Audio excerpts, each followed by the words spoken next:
Mbak Cangi, Mbak Limbu. Alhamdulillah sehat nggih. Alhamdulillah pikantuk pangestu panjenengan keluarga sami sehat seger waras. Syukur menawi kadang. Suwe ora jamu sepisan godhonge klapa.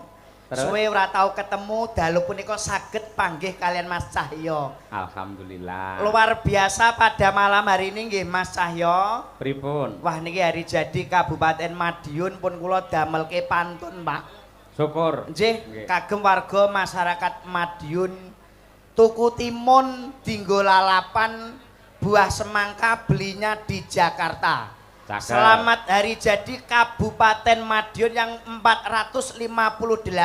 Semoga jaya sepanjang masa. Amin ya rabbal alamin. Kula iki nek kalih Piyai Madiun wis kaya omah kula dhewe Mas Yoyo. Kok saged? Lah kula niki asli bapak kula Piyai mriki kok. Pundi? Niku Mbah Tarom.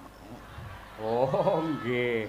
Bapak Bupati Sepuh, salam takdim sungkem kagem kula panjenenganipun Pak Bupati so Bapak Wakil Bupati. Nggih. Mas Yoyo sembah nuwun sedaya punggawa praja ingkang sami rawuh ing dalu punika. Nggih. Kanthi ajitara tasyakuran hari jadi Kabupaten Madiun. Nggih. Wonten malih? Nggih. Parikan pantun. Lah nek jenengan pantun mboten sampun to kalau wau? Sampun. Ah nggih wong jenengan kalih kula kaya adik kakak kok Mas. Kula sampun jenengan sampun. Sampun. Gentos nika. Loh, kok napane ya parian? Enggak. Aku ora parian, aku ngejak kowe kok sisik getun tak rasane iki.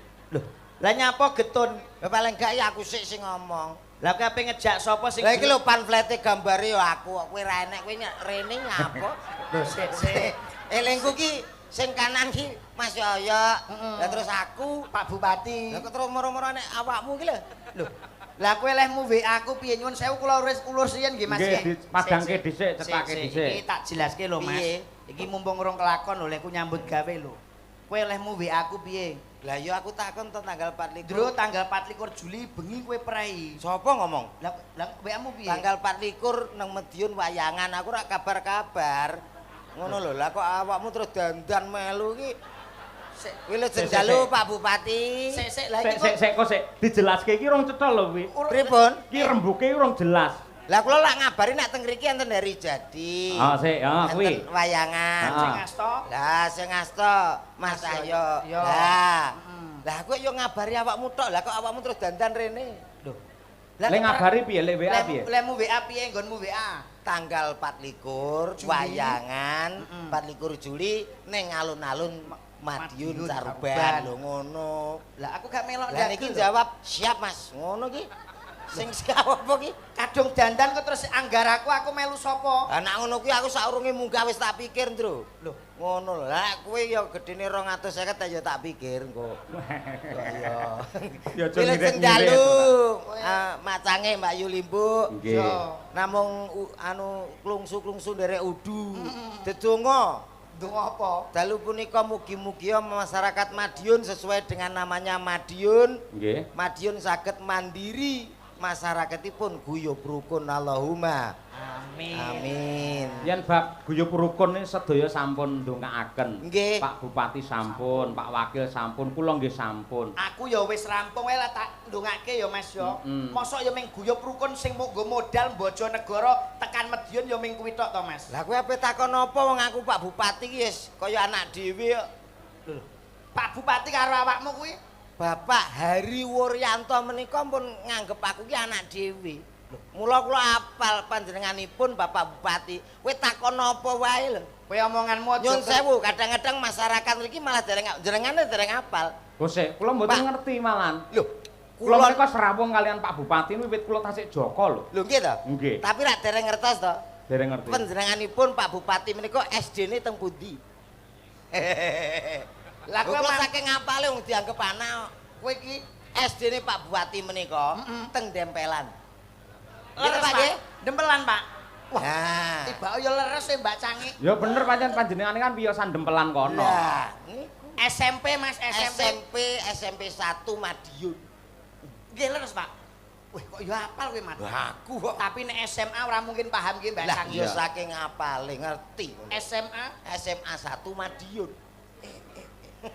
sarjana S1 Mas. Sarjana hukum teng Jember. Nggih to Pak nggih?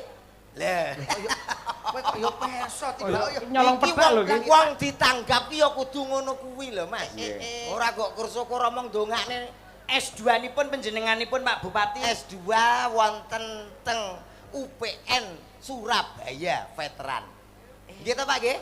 Lho, Hobine Bapak Bupati apa? mancing nak mboten lentu. Loh. Sik.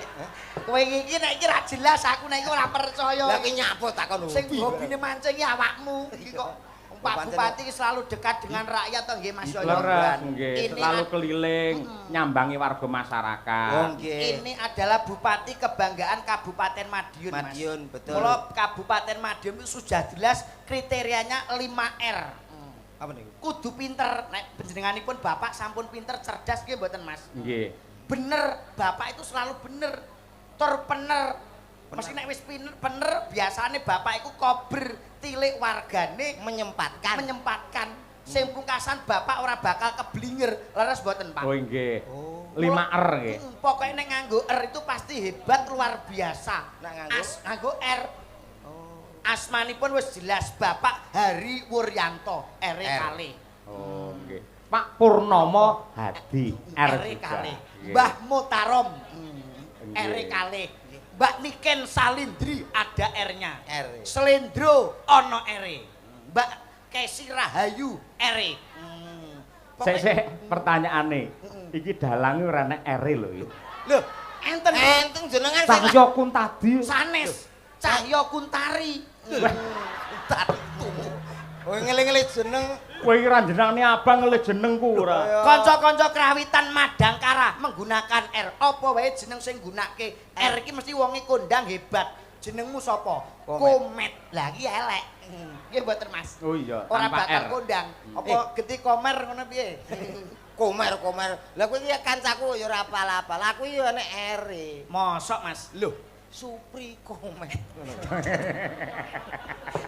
Mosok dagelan jenenge Supri Komet. Mosok gara-gara R kok melarat kok ya. Nggih. Kowe ya dongane iki ya sing apik-apik. Ya didongakne. Paling tidak acarane napa? Hari Ngono. jadi Kabupaten Madiun. Dadi apa? Loh. Hari jadi Dadi apa? dadi reok tak bacot cengelmu ki kok. Iki takon nesu lho. Iki pengetan hari jadi nggih Mbak Limbu. Leres yang ke 458. 458 dari angkanya sudah diketahui Apa? 4 5 8 papat tambah 5 24 Sik op. Sik akeh men to kuwi. Kowe iki ngomongmu ngladrak kowe iki guru lho, Mas. iya. Digugulan ditiru lho. Pira 4 tambah 5 iki Iya, iya, iya. Kok iso 24 iki lho. lho karo kancane dhewe. Banyak iya. yo banyak ning aja maksa nemen-nemen to. Aku iki mau ngetes awakmu iki fokus apa ora ngono lho. Nek iki maksa iki. 4 tambah 5 iki wis 9. Songo. Nah, iki lho. 9 tambah 8 17. Bener. Angkanya 1 dan 7 Maknane maksudnya dari siji yaitu menjadi satu tujuan Madiun menjadi maju tentram dan juga rukun lho ngono. Mula angkane 1 dan 7 ana sing ngarani 17. Apa kuwi 17? Mugi-mugi saged pikantuk pitulungan kang kawelasan saking Allah Subhanahu wa taala. Kowe kok apal men to met iki. Aku yang lunas ngene iki, Ndro. Aku iki garing nyaur utang. aja marang dhisik. 17 lak basa Jawa. Nggih. Basa Indonesia 17. 17. Lah iki niku tujuannya jelas. Iya. Oh iya. Sik. Iya. Kan bahasa Inggrisnya 17 e piro? 17. 17. Ayo. 17. 17 ini kan Inggris, Pak. Lah iya bener kuwi Inggris. 7 Apa kuwi? pitu tuh. Harus apa ki iso buka kudu iso gulung to Mas Nggih, awakmu. nggih. 7 menika. Lho, ya kudu iso. Wangi. Lah mau derek abahe ngontek-entekane ya 70 kuwi kok. Mula aku gak ketikane abahe ngoten to. Heeh. mula aku awakmu kok ngarep sik ndro aku. Iya. Aku gak patek lek ambek wonge ya. Sik wong pelawak karo dalang ki harus ada komunikasi. Dalang umum ki dalang ra umum. Lho, kok dalang ra umum piye to, Mas? Aku mau munggah karo wayangane Pak Iyo iki rasane koyo piye lho. Lho nyapa? Ya ora apa-apa jane wong iki ganteng ning hawane wis beda lho. jenenge beda piye? Bedamu piye?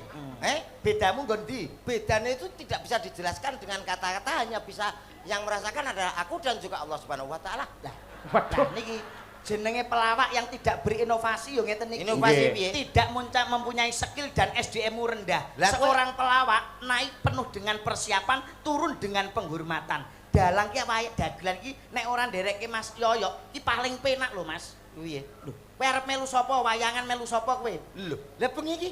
Lho.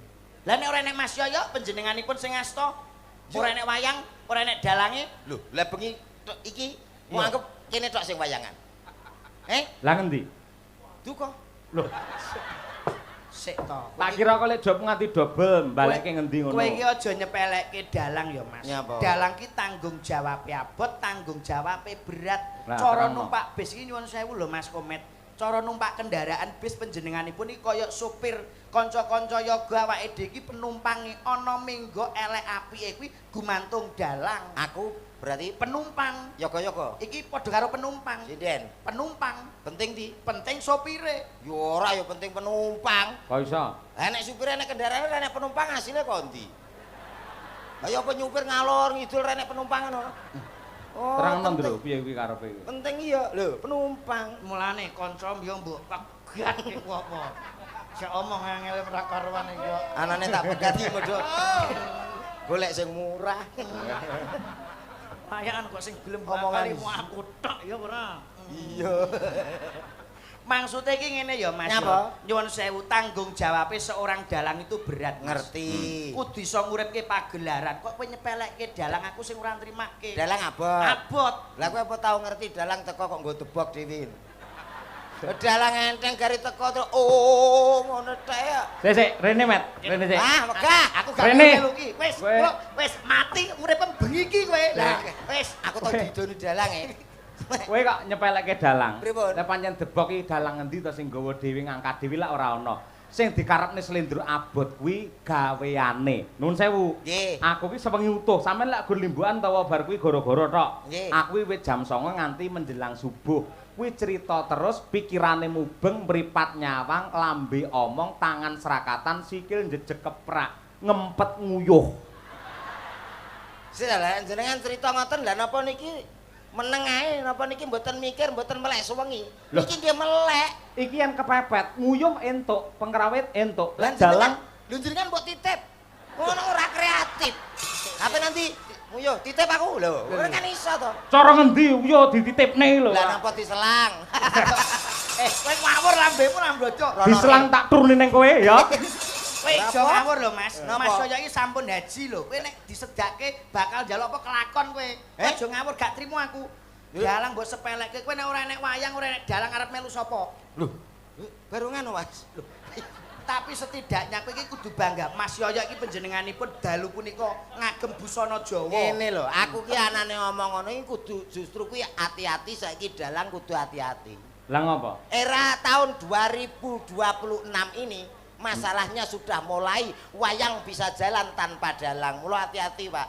Kudu tetep belajar inovasi kreatif. Piye carane wayang tanpa dalang iki piye? Ora enek ya Mas. Jenenge Enek, wayang iki mesti ana dalange. Heeh. Bakul wayange. Bakul wayange mosok apa bakul nggawa sak dalange kaya ora to? Mesti ya bakul tok. Met, nggawa wayang. komet. Kowe wis tau ngemut mercon bledos dhuwur ning cangkem ngono. Dereng. Iki pertunjukan dudu bakul wayang. Oh, iya aku gak woro-woro. Kowe iki kok nyepelekke Mas Yoyo. Mas Yoyo iki kabeh piranti iki saka Solo digawa kabeh. Ngerti. Gamelan kagungane Mas Yoyo nggih to Mas? Nggih. Apa iki jenenge sound audio iki kagungane Mas Yoyo, mik-mike Mas Yoyo. Kowe modalmu apa ming contong tok iki lho. Lah nggawa mike kok bangga lah nyok. Kok to? Kowe iki ndagel nang kene modalmu lak tutuk omong. Mongko yen omong sik mikir gene. Ayo. Wis saiki ndagel lho. Ndagel lho, Aja kowe, dikeki. jajal, wis. Aku Mas ora Lendro boleh. aja dikeki. Saiki salam karo para pelenggah. Terus. Loh, Weh, ngawur iki jilake kok mulih. lagi sing gawa aku. Sing nggo Mas Yoyo. Heh. Nilai sedih lho. Loh, lek nyilih iki kudune kan menghormati karo sing disilih. Pamane ya aku nyilih dhuwit ning sampean Mas Komet. Kamendhi kula nuwun sewu Mas Komet. Kula sowan mriki, heeh, karo isi-isi ngono ta. Badhe ngampil artanipun. Kowe nyilih meku lho, kok iso malah ngelok-ngelone aku lho. Mak padakne aku bakul wayang iki karepmu piye? Ayo ndodok njaluk ngapura ayo. Sikile piye? Sing tengen. Sikile. Sikile.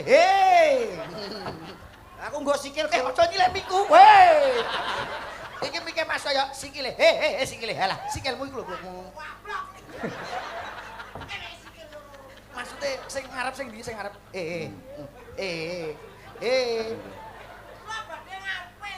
Kurang mendak. Mendak.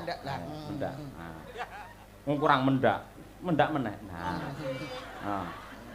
Oh, kurang sopan mendak meneh. Iya.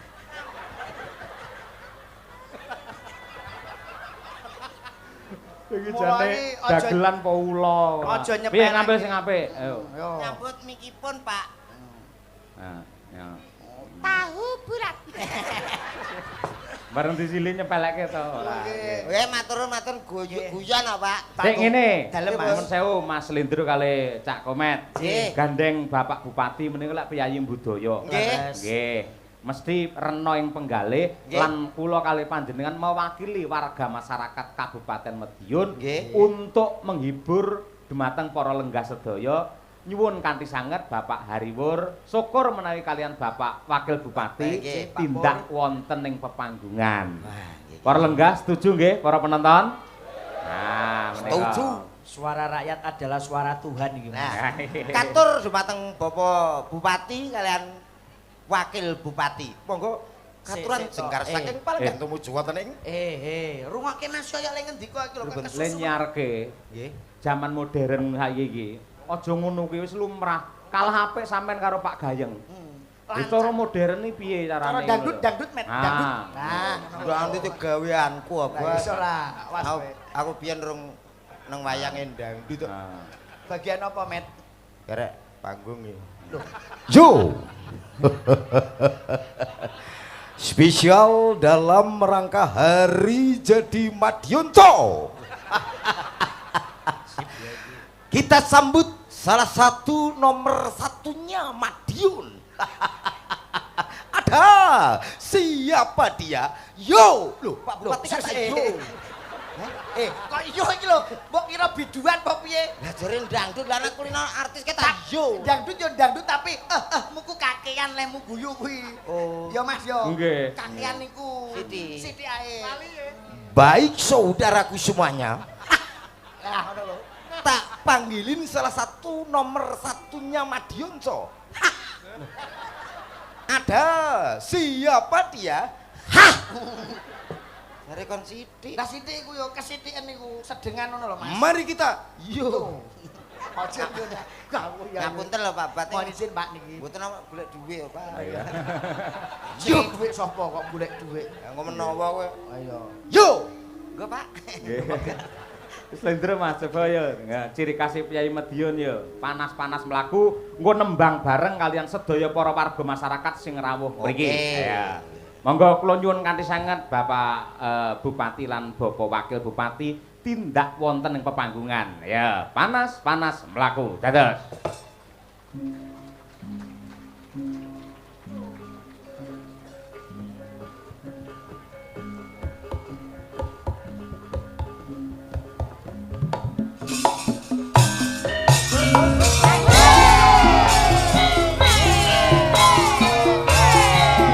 Monggo Bapak Hariwur, Bapak Purnama Hadi.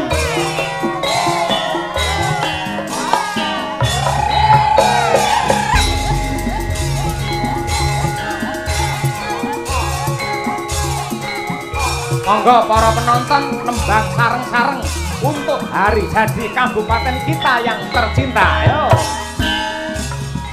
Monggo Bapak Ibu. Panas-panas laku Karanggono payu Sandale diseret Lamaane mentul Surabaya geger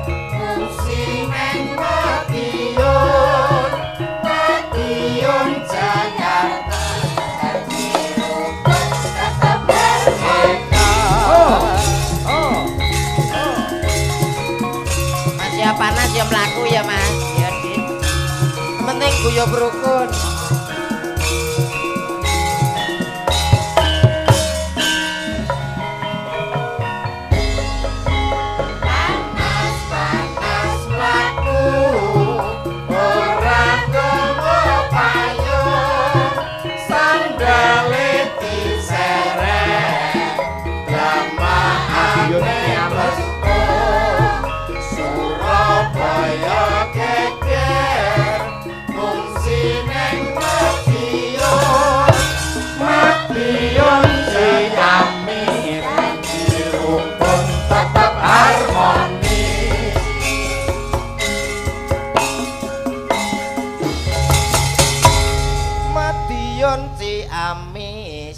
Janji rukun tetap harmonis. Sugeng dalu Mas Cahyo. Nggih, sugeng dalu Bapak. Lan sedaya masyarakat Madiun alhamdulillah sedaya sehat. Amin. Amin. Niki keleresan hari jadi Kabupaten Madiun yang ke-458 dalam kalian Pak Wakil Bupati. Siap, Pak. Insya Allah siap memberikan pelayanan terbaik kagem masyarakat Kabupaten Madiun. Amin. Amin. Pramila dalu menika monggo kita sareng-sareng nderek mangayu bagya anggenipun ringgitan wonten ing alun-alun mugi sedaya masyarakat Kabupaten Madiun tetep guyub rukun ngaten nggih ya. Amin. Amin. Amin. Nggih. Niki kersanipun Pak Wakil Bupati ingkang nembang nggih. Nggih. Napa jenengan piye nembe Pak Wakil Bupati? Pak Bupati badhe nembang negara angin. Lho kok Nggih, sias Pak. caping gunung Bapak biasanya. Oh, capek. Nggih. Lah Bapak Bupati mboten anu nyekar rumiyin? Bapak Babu. Nderek keparengipun kados pundi? Oh, nggih. Nggih. Yayi budaya nggih. Lho Nduk, kasembatan to Nduk niken sowan ning hari jadi sampean. Alhamdulillah matur sembah nuwun kagem Kang Mas Hariwur kalian. Lho kok Kang Mas iki Bapak. Piye to, Bu? Nggih leres Pak, leres nggih, leres nggih. Bapak iki. Kalian Pak Pak Pur. Wakil Adik Pak Kang Wakil Mas. Bupati Bapak Bapak Purnomo. Purnomo ini lagu nih. Piye sing lagune? Purnomo apa date Piye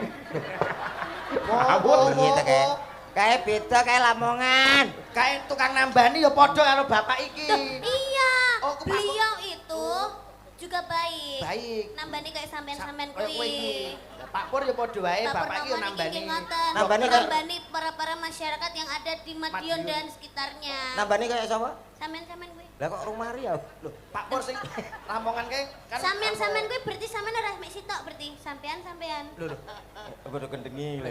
makasih. Sama-sama. Lagi wah. Dan niki kagem Kang Mas Murjoko sampun rawuh. Inggih, wis sonten nok. Nggih. Matur sembah nuwun sanget sampun dugi dateng mriki mirsani acara malam hari ini di acara hari jadi Kabupaten Madiun yang ke 458. 458. Nggih, alhamdulillah mugi-mugi Kabupaten Madiun tansah pinaringan guyub rukun, Amin. lestari. Amin.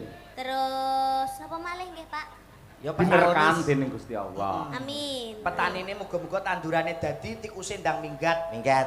Ah niki ngeten budhe niken. Iya. Nah, Sik kok budhe lho ngawurmu ku lho lho. kono yo Kang Mas yo dile. Kok ya budhe Ngersake Pak Wabub menika duet kali Mbak Niken. Mbak Niken. Nggih. Lagune napa? Ah mentem edokan. Walah, Lintang Asmara untuk mendung wedokan. iki padha karo ngendikane Bapak Bupati, filosofinya kesetiaan dalam berpasangan. Ya, contone. Contone kaya Bapak Bupati wae oleh nembang, Oke. ngaturke tembangipun wonten Nidam Sari. Heeh. Bapak Wakil menika Lintang Asmara. Lintang Asmara. Kesetiaan dalam berumah tangga, contone Mas Yoyo. Nyapa? Garwane diderekke. Derek terus. Didereke mergo kae nak gak nderek, kae nakal. Ngono. Kae wis ganteng laris. mboten melu. Mesti kaken pola, mula dikontrol dengan panjenengane Bu Gesi. Met, komet. Rene yo, takmut raimu ngene. Oh, ngene lho sing dikersake Nyidam Sarimela tentang kesetiaan. Kesetiaan. Lintang Asmara juga sama. Lintang itu lak bintang. Bintang iki kiblat penentu. Kiblat lan go keindahan di malam hari. Asmara adalah cinta. Artinya beliau berdua Pak Bupati dan Wakil Bupati menjadi kiblat keindahan Kabupaten Madiun yang tercinta. Niku pun positif nak Pak Bupati karo Pak Wakil Bupati. Berpasangan yang wong niki wau sing dibuka jenengan no. Hah? Lah nyapa kok setia muga sing anu sing garwanipun nderekke terus. Nek iku mboten masalah setia, nek mboten nderekke jenengan mendak minggo. Dalangane Aris ganteng. Wah, engko nak kene sing kontrol bahaya. Lah bojomu kok ora melu? Bojomu. Lah aku wis los dol. Nggih. Sapa ta sing gelem ya? Iya.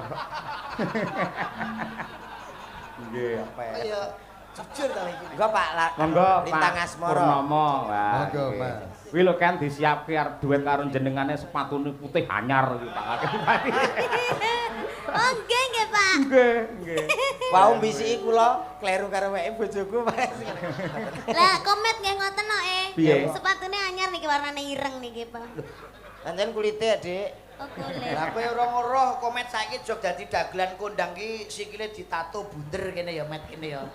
Nek nalpot ta. Tato. Apa ya kuwi? Kena nalpot tak kira ditato. Jasa pekerja keras iki ya ngono. Nggih Pak nggih. Enggak Pak. Pak Wakil menawi badhe paring dawuh riyen. Heeh Bapak. Sampun. Yang penting masyarakat Madiun guyub rucut nggih. Amin. Insyaallah dongaaken Pak Bupati kalih kawula sageta mewujudkan amanah panjenengan membangun Kabupaten Madiun ingkang bersahaja. Amin amin ya rabbal alamin. Nggih.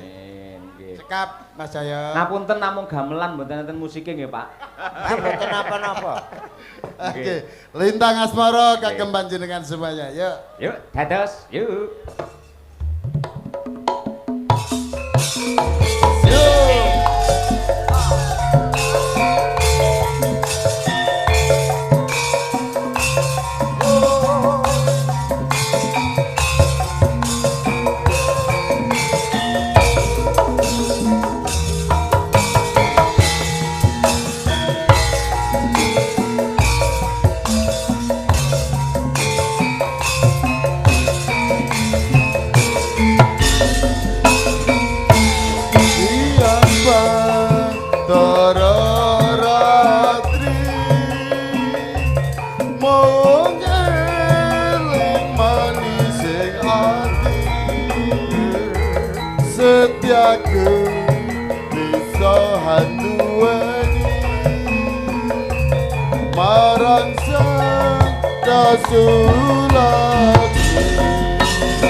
Janji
tepuk tangan untuk Pak Wabub, Pak.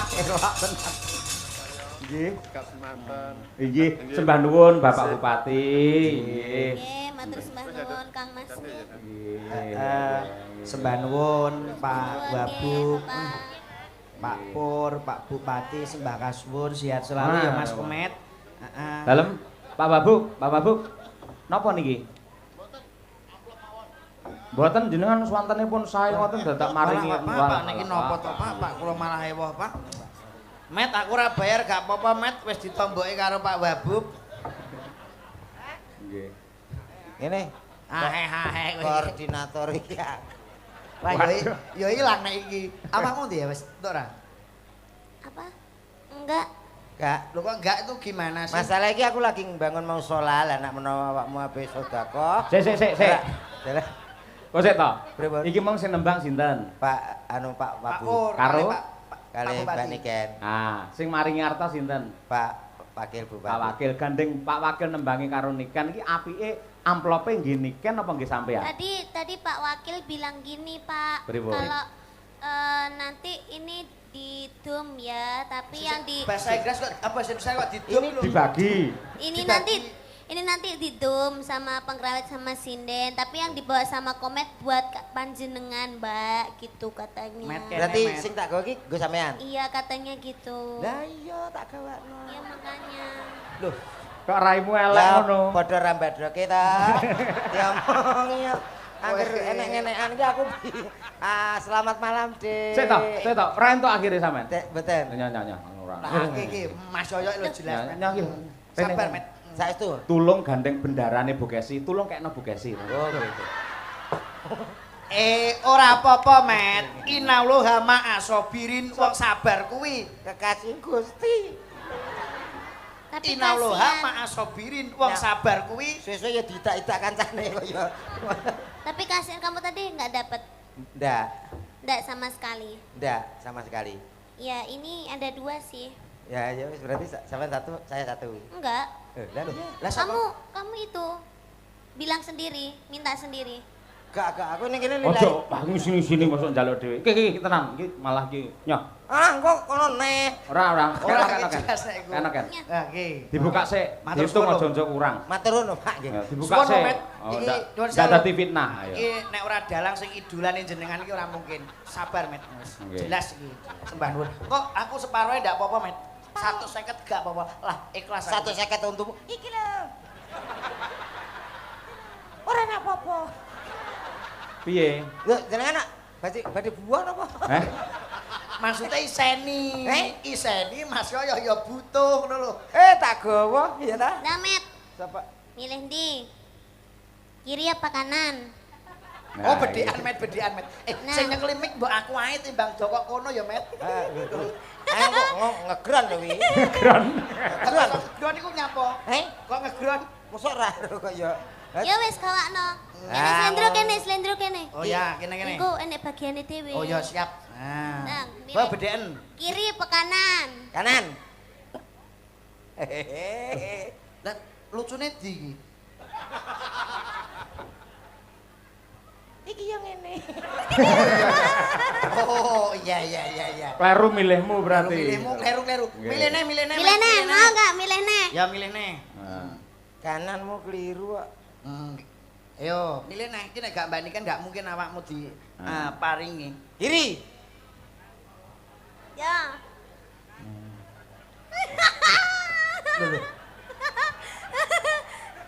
Piye? Jelas iku, Met. Iya. Ora enak papan kok. Wis ora. Oh, sabar. Ora entuk apa-apa. Rene. Wis gah. Lek cerdas sampean pinter entuk 100. Rene, mesake mosok ora entuk dhewe, adoh dhewe Bojonegoro. Saiki jawabane wis 100 to? Jelas. Iya, Jawabane wis jelas. Nggih. Pokoke anggere sampean jawab kodhok entuk 100. Ngoten tok. Lho kok penting intine lak kita caos ning jenengan. Oke. Entuk 100 men mun sewu jenengan ora mringkus raine, ngono lho. Ya ta. Oke, siap. Anggere jawabane kodhok, Kodhok. tak wenehne jenengan. Oke. Kewan apa sing sok disuweke? Kodhok. Nah, ning kene sik ya. Aja dicukuk. Nah, pertanyaan kedua. Kewan apa sing suarane kung? Kodhok. Nah, kodhok. Sampeyan dhuwit karo kodhok milih ndi? Kodhok. Nah, ya wis. Met. Duit, Ding. Anakmu ya butuh mangan lho, Met. Lah kono kon Met, anakmu ya butuh mangan lho, Met. Lah kok wis bergandeng. Lah yo pas to, Salindri karo Salendro. Waduh. Salindri iki Salewang iki. Niku Saleho, Pak. Saleho.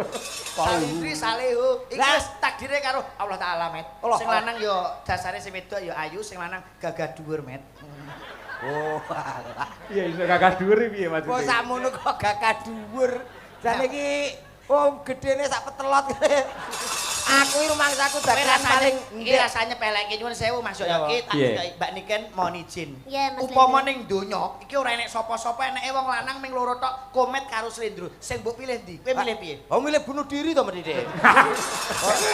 Umune kan ngomong iso bunuh diri lho ora. Eneng pilihane gur ngene tok e. Kaya aluk mati ya. Lah nyapa mati wong pilihane ming loro lho, Met. Adam karo Hawa duwe gathukan, duwe gandengan. Wong ki mbok sing sadar, sakmene mbiyane masyarakat Madiun ki ra kok trimo nonton wayang ning pengen ngerti sapa rak raro to. Lho, pengen ngertos sinten, Bu? Krungu kowe. Slendro napa mboten? Lah kae sapa? Ayo ngono to. Kowe iki kesulakan Niken Salindri ki apik. Kok kene Salindri terus kowe. Lah tapi kan iki pasanganku wis serasi nggih Mas nggih. Aku sing ra pengertian ngono ki aku ya golekne. Aku tak golek dhewe aku. Ya golek dhewe kene. Oh iki jelas sinden madang geden. Sing Madang Kara. Oh ya biyen madang geden, Pak. Madang geden iki abahe iki jane madang geden. Madang Kara niki enten sinden favorit kula. Mosok niku. Tenan ora. Sek legan lulusan isi. Oh iya, dadi sing pas padha karo aku sejajar seimbang. Mari, Dik. Ini tak kenalke. Sik omong-omong sik legan-legane tegese rung duwe bojo lho. Nggih. Lah nggih. Lah apa ora melek mripatmu kuwi genah bukesi lho. Ngaku-ngaku nyapa to, Pak? Loh, Sik. kok ora ngaku-ngaku piyai sak alun-alune ngerti lek bukesi iki bojone Ki Cahya Kuntadi iki ngerti. Niki anu bojone Mas saya to? Lah, Mas Yongge ya kudu profesional. Loh, di atas panggung semua milik umum. Loh. Ngaten lho.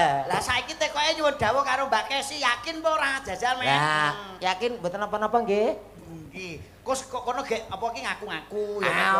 Sik Bu Kesi, sik tak omong sik Bu Kesi. Kudu kok pikir tenan lho Bu Kesi. Provokasi. Kudu pikir. Provokasi. Sampeyan ki ayu ya to. Lah aku ya kudu dianggep elek apa piye? Rasa mbok ketokno wong butak ngene lho iki. Bu Kesi, sampeyan ki cantik, dosen ya to, sinden kondang. Ayo. Mosok goreng entuk gemuk kaya ngono ora mungkin. Nah, nggih. Mau aku. Gemuk iki penting lho, Pak. Ya apa? Lah nek gemuk rantai ya seret. Lho pancen bojomu gemuk kok. Lah ya lho, otak-otak. Monggo Ya coba Bu Kesi, Bu. Dalem. Mohon izin niki kalau mau Mas Komet kan ngomong lek jenengan niki calone Mas Komet apa leres? Ah, mboten. piye ta ki? Aku ora ngomong ngono lho, Bro. Sing mbok pilih jare kowe golek sinden. Favoritku. Nek ngene-ngene iki tak ge apa? Waduh. Aku nek iki masuk. Berarti Mas Yoyo ki rapi selirane padha.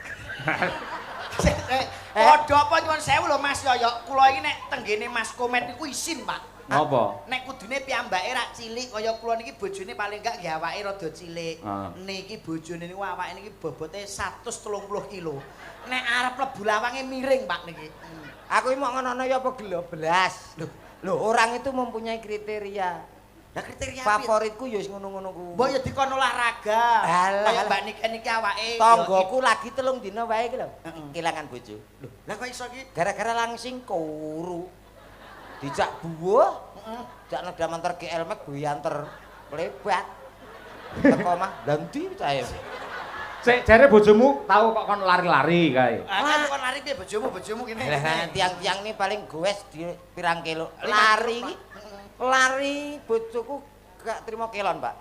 Lah piye?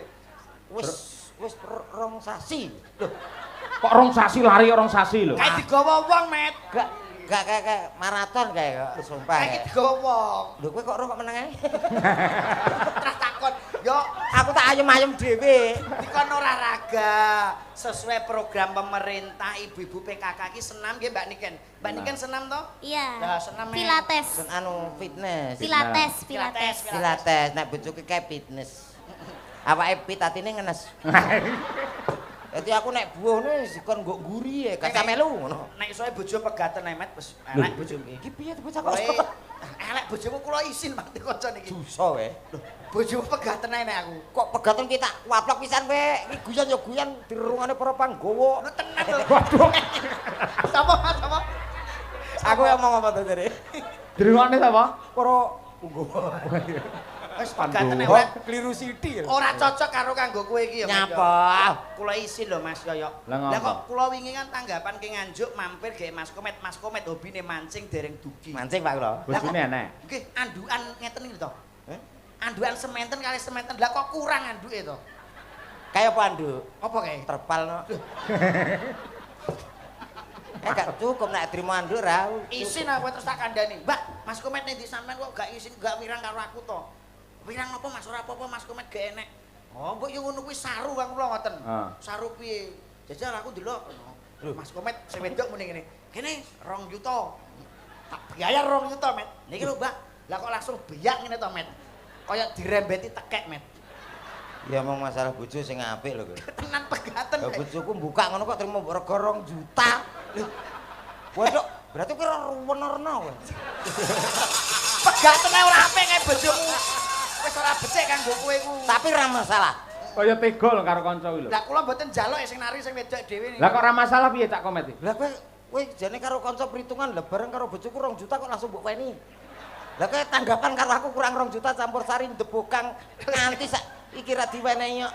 Sapa-sapa? Ndebokang campur sarimu lho. Iya piye? Ora mbok wenehi to? Kurang 2 juta. Wis tak keni. Endi? Lah tak wenehi bojomu mau karo ngene. Lho, kowe nglunasi lewat kuwi. Lah kok penak oleh bonus tape kowe. Bandingkan kene. Wah, ngawur. Sik nembang iki. Oke, siap. Pamundhute Ibu Bupati karo Ibu Wakil. Ayo. Coba di apa kuwi kolaborasi karo Sinden Madangkara. Nah. Nong bir. Ayo. Coba kaya apa? Yan, yo papat. Ayo. Nggih. Akhir nganggo R iki bir kita akeh. Oh. Pilihan Nduk iki antarane Negara Angin apa Tombo Kangen. Sing penting aja negara api omahe Avatar kuwi. Negara Angin? Nggih. Oke, ya diaturake ben jumeneng. Ayo. Ayo coba kaya apa? Negara Angin. Yo Nduk, berdiri cancos.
Sampai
sembah nuwun. Wah, kolaborasi yang luar biasa. Lah nggih, kula nggih gumun salut kalih Madangkara lho, Mas Yoyo. Pripun? Iki kan biasanipun menawi wonten nggen kula digarap ngangge musik. Musik. Nggih. Campur sari biasa. Madangkara wis. Madangkara aja maneh kok negara angin iki segara kidul digarap kok. Lho Segara Kidul lagune Wih. Mas Deni sing terbaru iki. Lagune sing piye ku, Met? Sing Ngawur ya iki. Ora mengikuti Gen Z iki ngono Nggih. Napa ta sebabe kula kok mesti namung gamelan murni? Napa menika, Mas? Gandeng gamelan menika lak produk orang Jawa. Jawa. Produk para leluhur awake dhewe. Nah, Alangkah indahnya kalau memang warisan dari para leluhur yang kita kembangkan, yang kita promosikan, bahwa kita tahu terhadap jati diri bahwa ini adalah produk Nusantara. Nusantara. Luar biasa. Lah menika ugi wonten dawuh, Mas. Nggih, Mas Yoyo. Saking Pak Lurah Kebonagung. Nggih. Nggih, sugeng dalu Mas Dalang dalem wonten ing sebelah panggung. Ngaturaken selamat kagem Bapak Bupati kalian Bapak Wakil Bupati anggenipun memperingati hari jadi Kabupaten Madiun bersahaja. Mugi Madiun jaya selamanya. Amin. Nyuwun gending caping gunung sampun kesupen benjing dalu utawi mangke dalu kasuwun gentos wayangan wonten ing Kebon Agung dalam rangka bersih dusun Wates. Pak, sesuk bengi Nggih, mengke dalu kali anu Mas kula- TB. Kali saged lho. Nggih, karo sampean neh. karo aku Boten, tau kula geti, boten. Met. Kok bengi, Met. Nek kok bengi jelas bayar aku, Met. Soale niki mek mbok kandhani mbok jak nonton ngono ae. Nggih. Kowe neh. Nggih. Lho kok Ora Met. kono kene kok melu. Ora. Kancane akeh rukun yo yo. Nggih.